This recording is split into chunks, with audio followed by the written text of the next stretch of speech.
tell anyone. Not ever. I can keep you safe if no one ever hears about it. Bryan Cranston is Breaking Bad all over again. Help me, please. I couldn't breathe. I got you, buddy. What was it about this that made you stop and say, okay, yes, I'm going to take a year of my life and commit it to this? I guess I'm attracted to characters that are damaged somewhat. Yeah. And I don't know what You think that so? but to are also simultaneously trying to do the right thing within the realm of doing the wrong thing. While filming was underway for Your Honor last March, Cranston and his wife, actress Robin Dearden, tested positive for COVID-19. We had about 3 days of just body aches, and I had a half a day of a fever of 99, and then that went away. But the lasting effect that both of us have had is the loss of taste and smell. It's weird because it's about 75% has come back.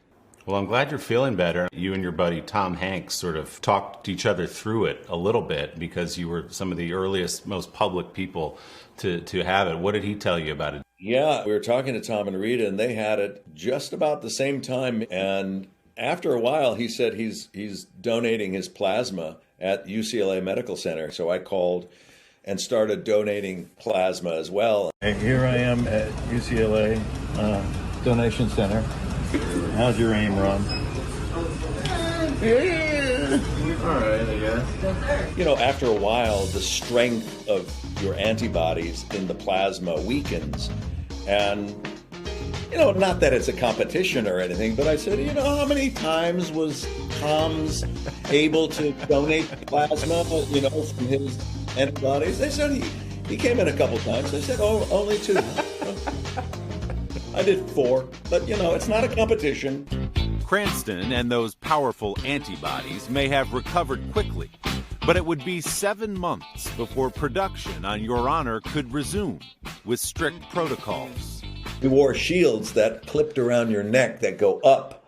And, you know, Willie, I don't know if you noticed, but I'm in my 60s now. I know that I don't look it, but I have been to my fair share of rock concerts in my time.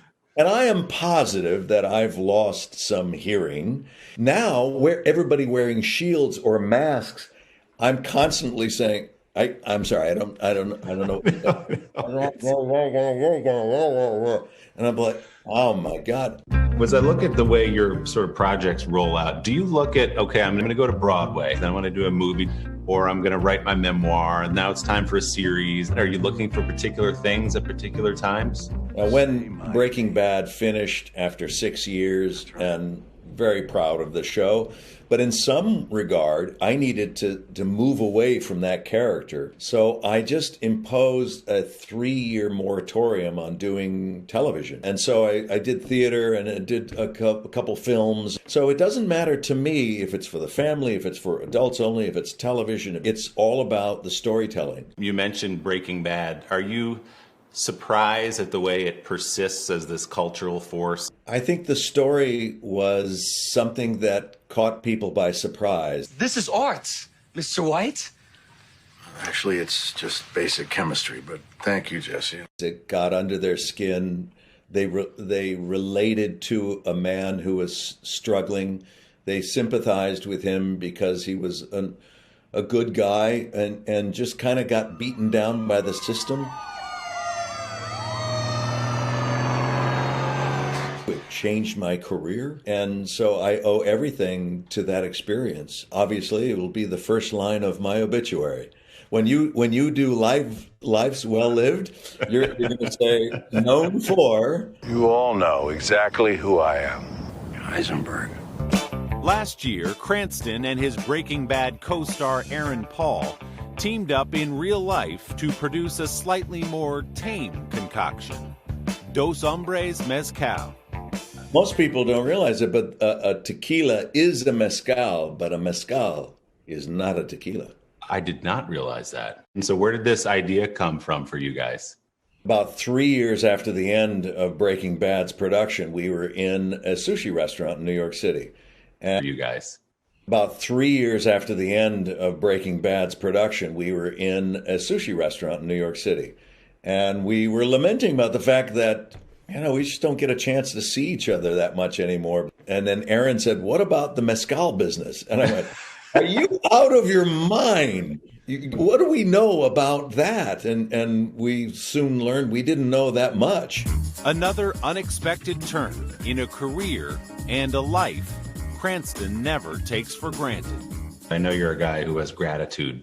Maybe because of where you came from, you say, wow, I can't believe where I ended up. Hey, my family split up when I was 11 years old. Our house got foreclosed on. We were kicked out. You're really aware of what you think life is like, and then all of a sudden the rug is pulled out from under you. And fortunately, I was never afraid of hard work, so just work. So that's my motto. That's what I try to tell young actors. I can always tell the ones who are really asking a question because they have a burning desire to perform, or if they're thinking of the exterior of it. Any of the kids who ask, "Hey, what kind of car do you drive?" or, "So where do you live?" And, who have you dated? And I said, I can save you a lot of time. You shouldn't be an actor because you're looking for something that's outside of the work. And conversely, the ones who go, "I need to perform," I go, then you need to try. The only failure is if you don't make the attempt. You've got to try. Wise words from one of the all-time